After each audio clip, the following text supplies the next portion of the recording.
نحمده ونصلي على رسوله الكريم أما بعد فأعوذ بالله من الشيطان الرجيم بسم الله الرحمن الرحيم فاعلم أنه لا إله إلا الله وقال النبي صلى الله عليه وآله وسلم خيركم من تعلم القرآن وعلمه. زما عزت مندو د دنیا چې الله رب العزت پیدا کړی او خاص مقصد لپاره پیدا کړی ده او په دنیا کې هغه اول پہچان د الله رب العزت ته او بیا د الله رب العزت عبادت ته او په دې وخت سره مختلف قسمه دعوتونه خلق ورکي. دار انسان خپل یو سوچ وي، څوک کپنو طرف ته خلق دعوت ورکي داغي تشهیر کوي او څوک سیاسی تشهیر کوي خپل پاټو طرف ته دعوت ورکي.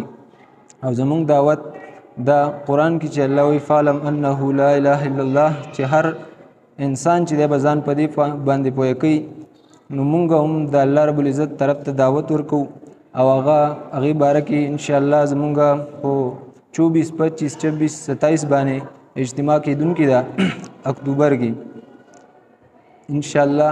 نو هغې دپاره زما ټول مسلمانانو ته خواست دی درخواست دی چې راشي او په هغې کې شرکت وکړي.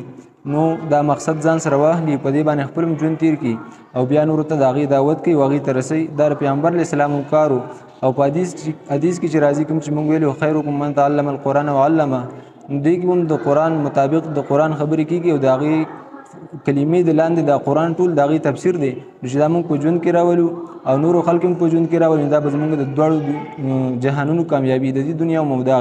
الله دې موږ تاسو له توفیق راکړي چې د اجتماع کې شرکت وکړو. واخر دعوانا الحمدلله رب العالمین.